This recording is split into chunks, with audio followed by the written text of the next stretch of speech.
ഇത് നമ്മുടെ ആദ്യത്തെ ലോങ് വീഡിയോ ആണ്. അപ്പോൾ സോയിൽ ക്ലേ ഉണ്ടാക്കുന്നതിൻ്റെ ഫുൾ ഡീറ്റെയിൽസ് ഈ വീഡിയോയിലുണ്ടാവും. അപ്പോൾ ഈ വീഡിയോ ഫുള്ളായിട്ട് കാണാൻ എല്ലാവരും ശ്രമിക്കുക. നമ്മൾ ഏകദേശം ഈ ബക്കറ്റിൻ്റെ 3/4 പാത്രത്തോളം മണ്ണെടുത്തിട്ടുണ്ട്. അപ്പോൾ അതിൽ കൂടുതൽ വെള്ളം എടുക്കണം. പിന്നെ ഈ വീഡിയോയിൽ കാണുന്ന മാതിരി നല്ലോണം ഇളക്കി കൊടുക്കണം. കോലിട്ടോ നമ്മുടെ കൈ കൊണ്ട് എങ്ങനെ വേണേലും ഇളക്കാം. ഞാൻ ആദ്യം കോലിട്ട് ഇളക്കിയിട്ട് പിന്നെ കൈ കൊണ്ട് ഇളക്കി. കൈ കൊണ്ട് ഇളക്കുമ്പോൾ എന്താണെന്ന് വെച്ചാൽ മണ്ണൊക്കെ കട്ട പിടിച്ചിരിക്കുന്നുണ്ടെങ്കിൽ അതൊക്കെ പൊട്ടിച്ചിടാൻ പറ്റും.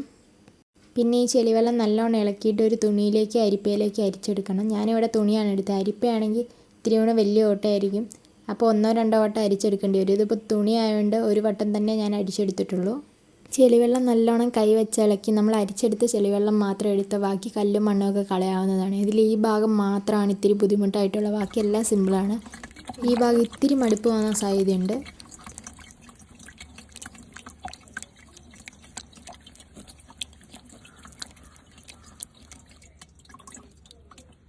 ഇത് കഴിഞ്ഞ് ഈ അരിച്ചെടുത്ത ചെളിവെള്ളം ഒരു 2-3 മണിക്കൂറൊക്കെ വെച്ചാൽ മതി. അപ്പോഴത്തേനും ഈ ചെളിവെള്ളത്തിൽ നിന്ന് ക്ലേ താഴേക്ക് അടിഞ്ഞു വരും. അത് കഴിഞ്ഞ് ഈ താഴെ അടിഞ്ഞു കിടക്കുന്ന മണ്ണ് ഇളകാതെ മേളിലുള്ള വെള്ളമൊക്കെ ഒഴിച്ച് കളയണം. നമുക്ക് കഴിയുന്നത്ര ഒഴിച്ച് കളയുക, എന്നാലും ബാക്കി കുറച്ചൊക്കെ താഴെ ഉണ്ടാവും.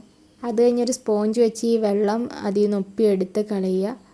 ഞാനിവിടെ തുണിയാണ് ഉപയോഗിച്ചേക്കുന്നത്. സ്പോഞ്ചാണെങ്കിൽ ഇത്തിരിയും കൂടെ സുഖമാണ്. ഞാൻ ആദ്യത്തെ പ്രാവശ്യം ക്ലേ ഉണ്ടാക്കിയപ്പോൾ സ്പോഞ്ചാണ് ഉപയോഗിച്ചത്.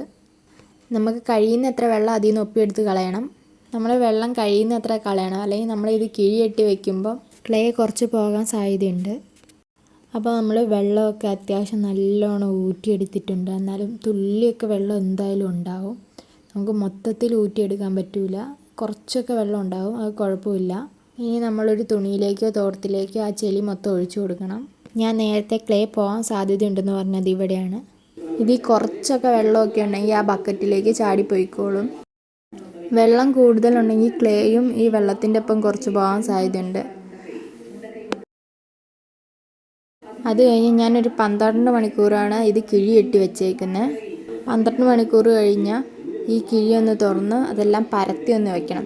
ഇത് വെയിലത്ത് വെക്കാൻ പാടില്ല. വെയിലത്ത് വെച്ചാൽ ഇത് ക്രാക്ക് വീഴാൻ സാധ്യതയുണ്ട്. പരത്തി വയ്ക്കുന്നത് ഞാൻ ഏകദേശം 12 മണിക്കൂറിനടുത്താണ്. അപ്പോഴേക്കും ജലാംശമൊക്കെ പോയി നമുക്ക് ക്ലേയ്ക്ക് ആവശ്യമായ പരുവാവും. അപ്പോൾ 12 മണിക്കൂറിന് ശേഷം ഏകദേശം ഇങ്ങനെയാണ് കിട്ടിയത്.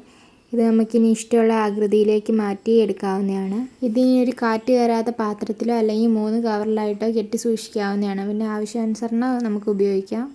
അപ്പോൾ ഇതാണ് നമ്മുടെ വീട്ടിലെ മണ്ണ് ക്ലേ ആവുന്നതിൻ്റെ മൊത്തം വീഡിയോ. അപ്പോൾ എല്ലാവർക്കും ഇഷ്ടപ്പെട്ടെങ്കിൽ ലൈക്ക്, സബ്സ്ക്രൈബ്, കമൻറ്റ് ചെയ്യണേ, മറക്കല്ലേ.